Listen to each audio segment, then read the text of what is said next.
pledge allegiance to the flag of the United States of America and to the republic for which it stands, one nation, under God, indivisible, with liberty and justice for all. Report of any executive sessions? There were none held. Public comment?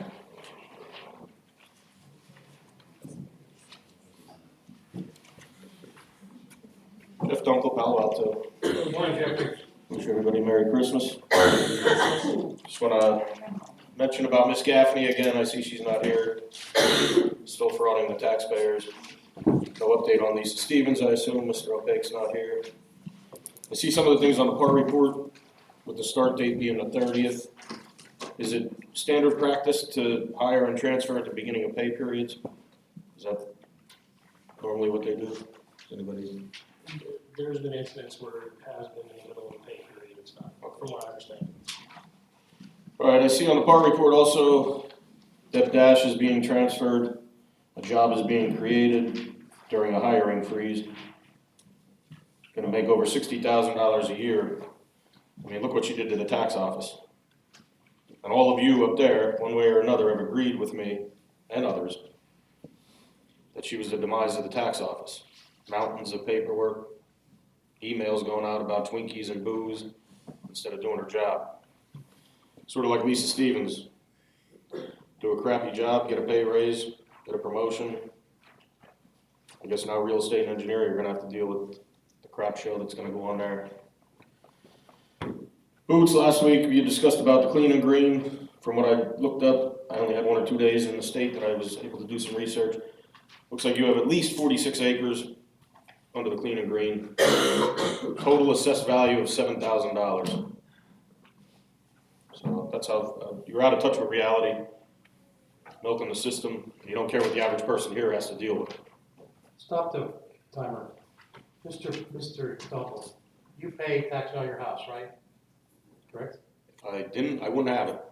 Pardon? If I didn't, I wouldn't have it. Right, and I pay taxes in my house. We both, if you have a garage, you pay taxes, if I have a garage, I pay taxes. And as a farmer, I also pay on my buildings, I also pay on my land. So the idea was with clean and green was to keep farmers from having to sell their land to pay the taxes. Okay, but you have 46 acres under it, correct? At least. We have, yeah. We have 32 in my original farm, and we have 49 in the second one. Okay, so 49, okay. Right. And- It's the same benefit every other farmer in Pennsylvania receives. The idea is if you make farmers pay taxes on the commercial value, they can't afford to own it and end up developing, and we wind up with no farmland. Well, I'll correct you there. Not every other farmer is on clean and green. So Pardon? not every other farmer throughout the state is on clean and green. Most farmers are. Okay, you just said every one. A handful on preservation. Okay. There's 500,000 acres in preserved land. But almost any farmer farming, if he doesn't do clean and green, he can't afford to keep it in farming. So Okay. almost, I'd say at least 95% of all farmers are in clean and green. Okay. You said all of them. I just want to make sure you're correct because I did some research and it's not all of them. Some might not be. And once again, if I would ever sell that farm for a Walmart or for a gas station, or if I even put a commercial building myself, I gotta pay 7 years back taxes plus 6% interest, and that's the rollback that goes into the system. So once again, every farmer in Pennsylvania is allowed to participate in that program. Right, I just want the public to be aware. Sure. Also, last week you made a comment directed towards me about purchasing properties at tax sales and do I pay taxes on them? Since that's one office that you're not aware of how it operates or what kind of shape it's in, obviously with your friend Deb Dash, that you were sending help for 2 years that never showed up. You are aware that when you purchase a property from the tax sales, you pay taxes on fair market value, correct? Yes, sir. Okay, so last week when you said, I get a discount on my taxes for tax sales, that was 100% incorrect. That was incorrect, you're correct. Okay, all right. Okay, moving forward, a contract for $90 an hour. Larry, you said the local media source have just slipped through the cracks. Seems like a lot of shady dealings, more backdoor deals, no transparency, more backdating. And now we're still gonna vote on it today, backdating it 8 days that he worked. And so that would mean that you guys have all agreed to this process prior to today. In order for him to be here, making $90 an hour, you've all, one way or another, agreed to that, which would be a pure violation of the Sunshine Law. Okay?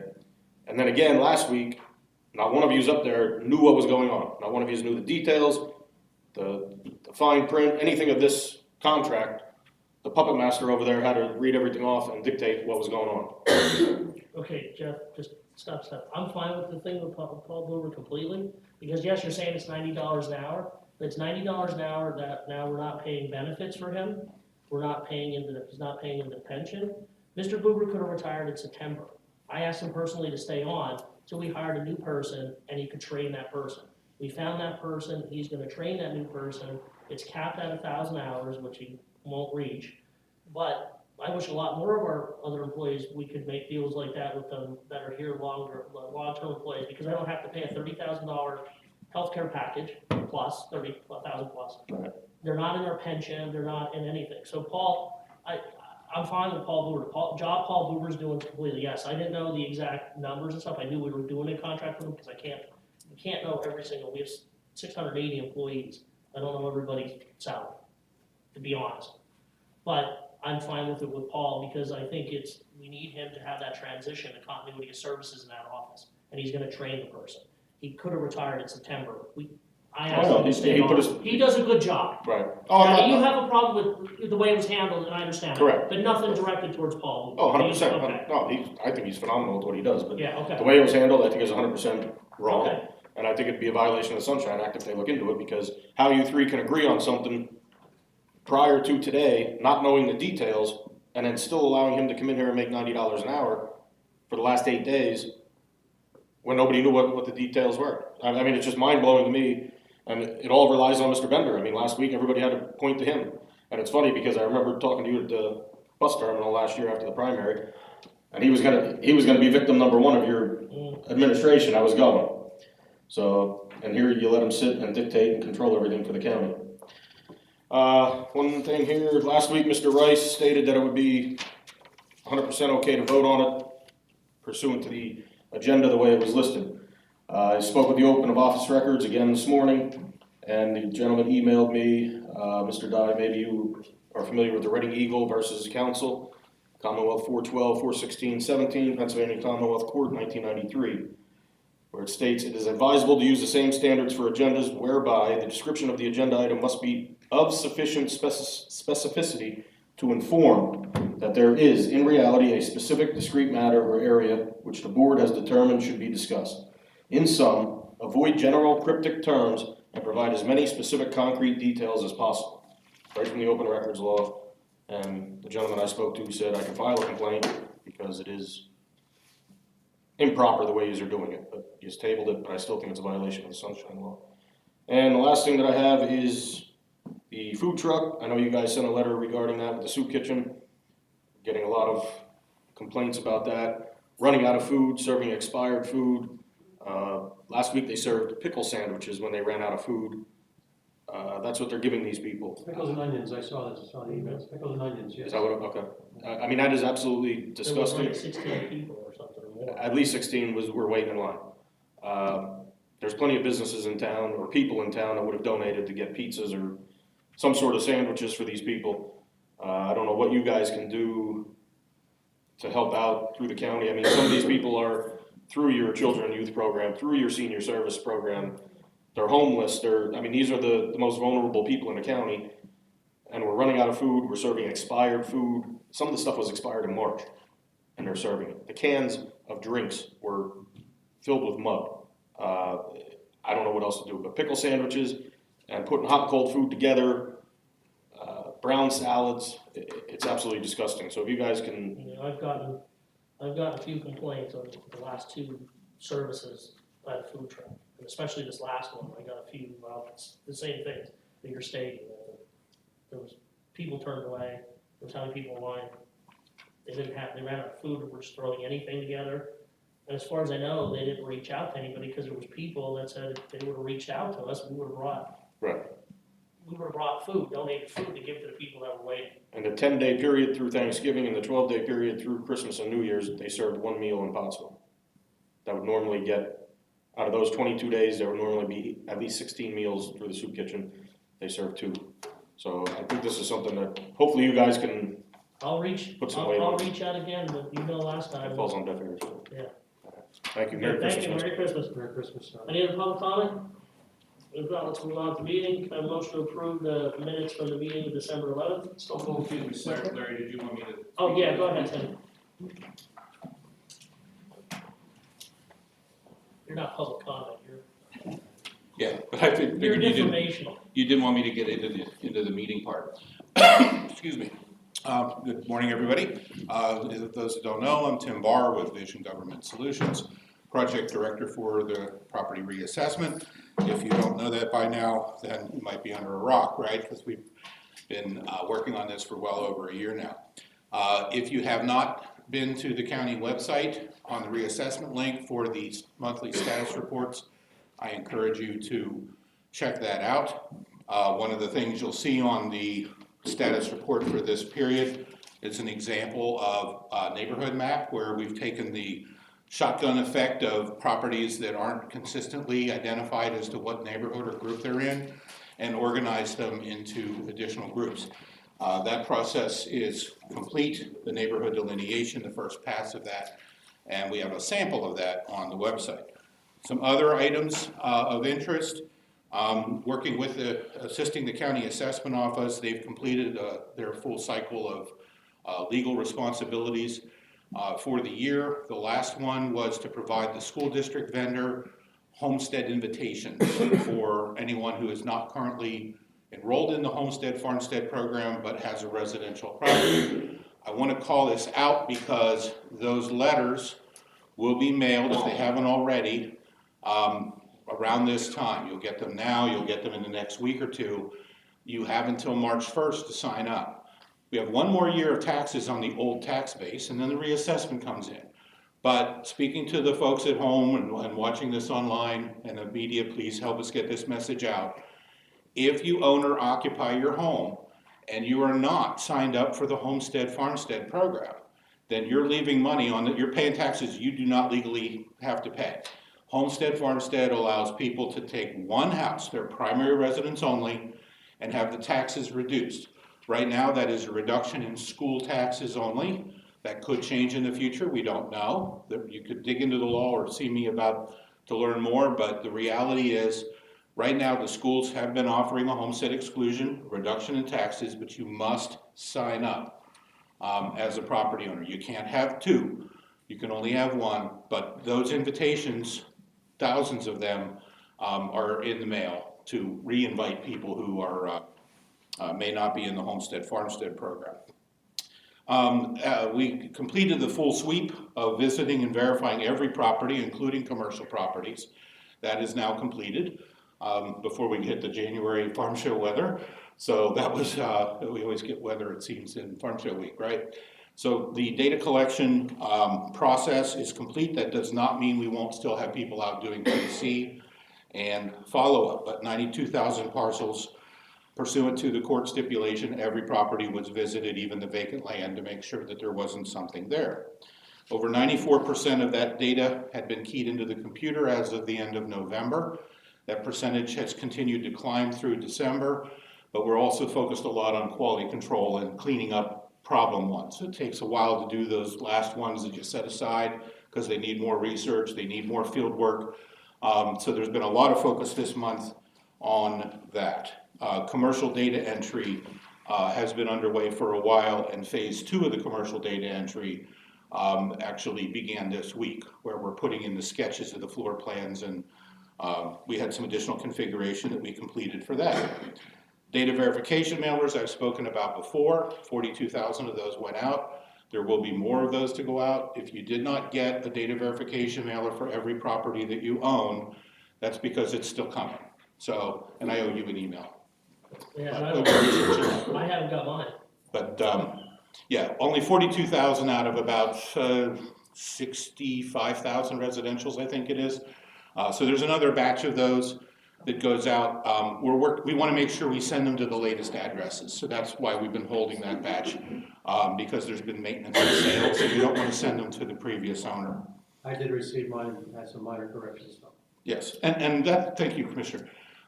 There will be corrections, that's the whole point of it. So if there are issues on the data verification mailer, call, email, mark it up and mail it back, I don't care which, but send that information back to us.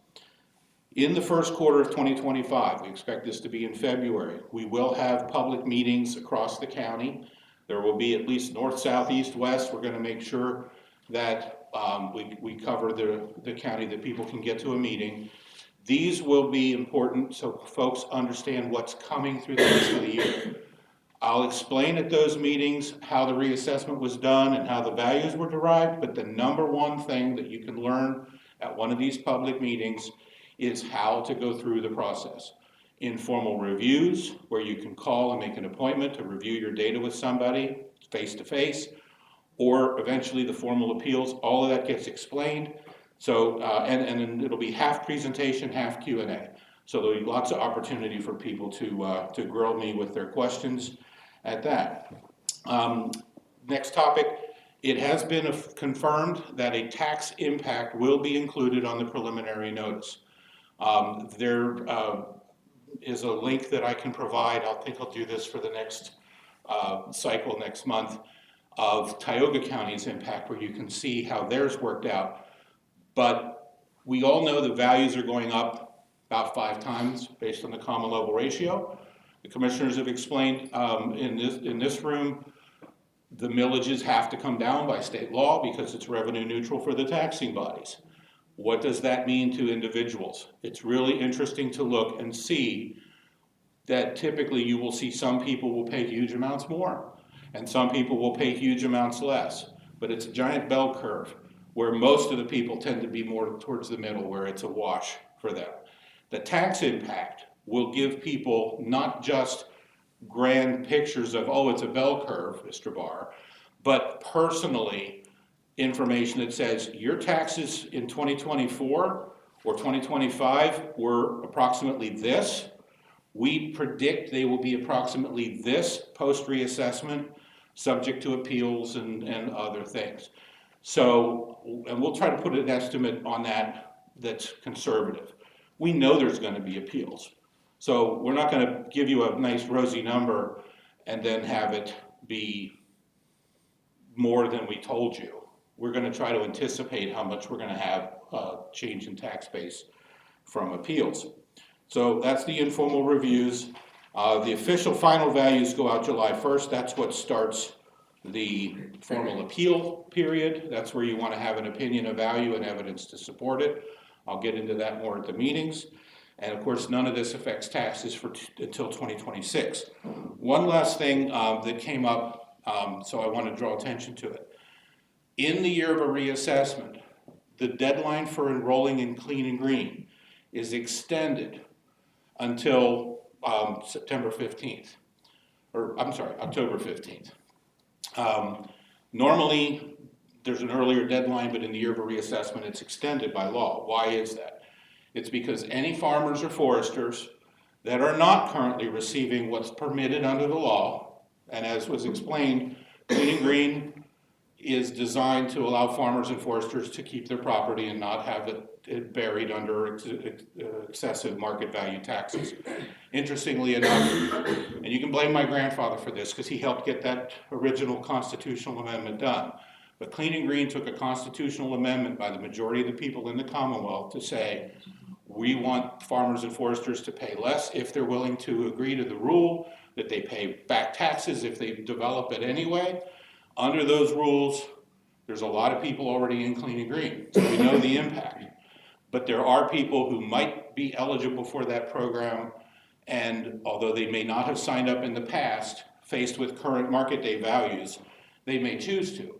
So they may get that tax impact statement and say, holy crap, I really should be in Clean and Green. That's why the law has extended the deadline.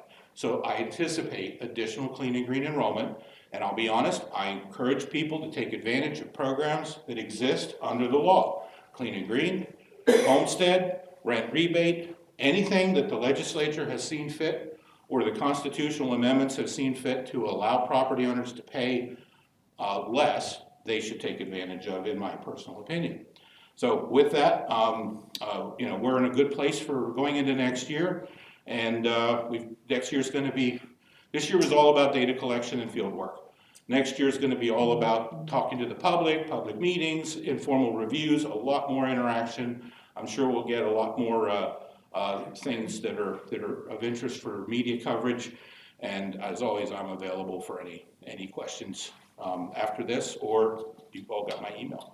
Or just one comment for me, Yeah. this is not an easy process, none of us like going through this, but I know that Mr. Barr's working hard, I know that Chrissy and the tax assessment office, I also know the treasurer's office has been helping, and also the information technology people. For a while there, it seemed to be chaotic, but I get the impression that, Larry, if I'm wrong, say something, I get the impression it's starting to come together and work as a team, so. Absolutely. Yep, no, I mean, for example, there's multiple systems in this courthouse, right? There's assessment office, there's tax billing, there's tax claim. As of several months ago, we worked the kinks out of the flow of natural information that when Chrissy's office makes a change in value or tax status, or clean and green enrollment, or homestead enrollment, that information flows over to the billing system so that next year's bills are right. That's done. We've done over half a dozen batches of that. There's additional work that we're working on with the IT department. But IT has sort of two roles in this county, and thank you for calling it out. One is the software element, where we send them data, they merge it into their existing systems. And the other is the technical element, where we deployed an upgrade to the software the other day, and the county IT folks supported, reinstalling upgrades on everybody's laptops or PCs, so that it takes a team effort between the county and the vendor to do this, because reassessment is disruptive. No two bones about that.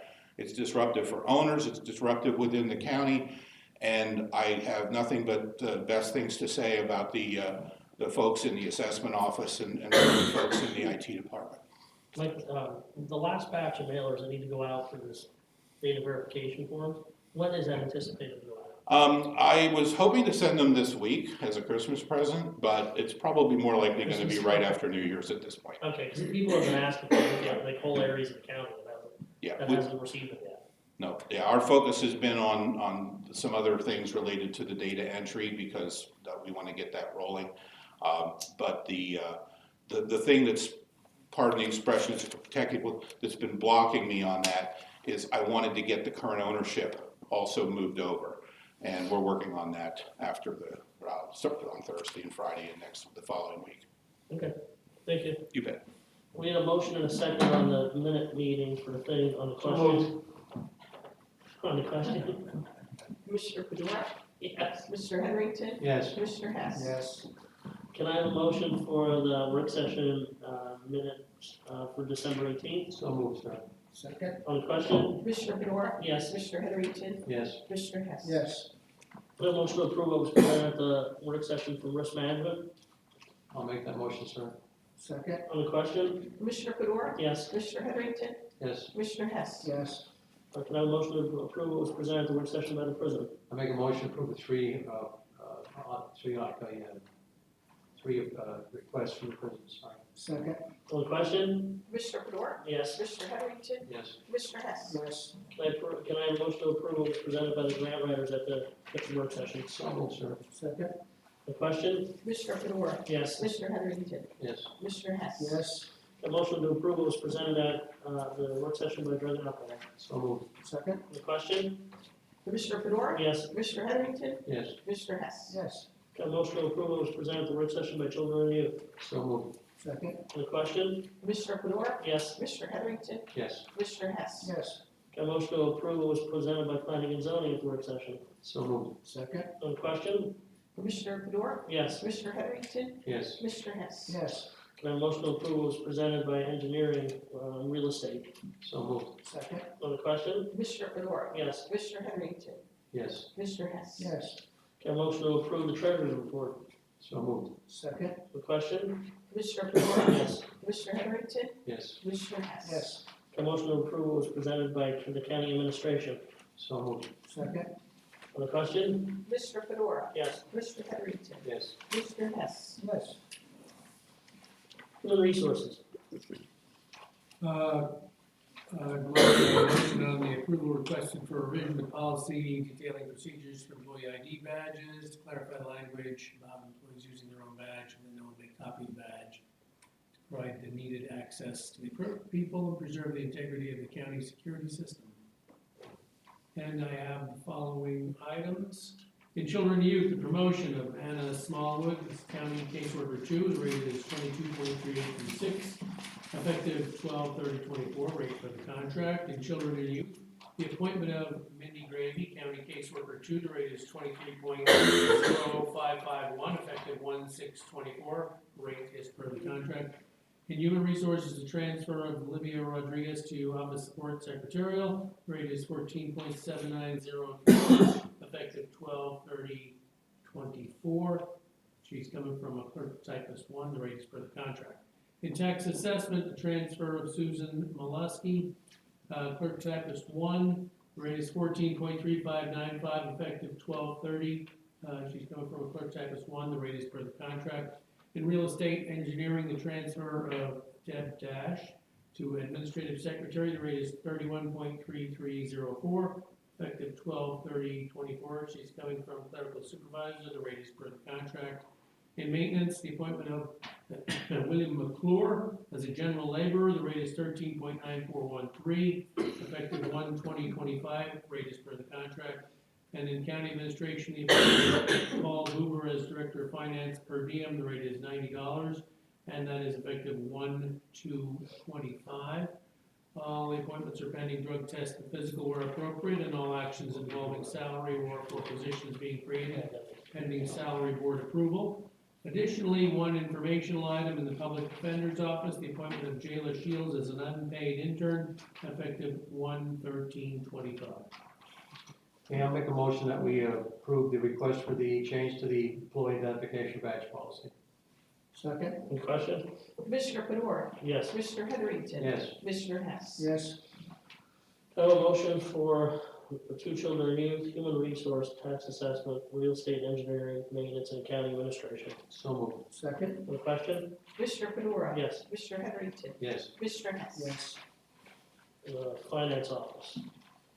There are 4 budget adjustments this morning. They are posted outside. These are internal line item adjustments. They speak for themselves.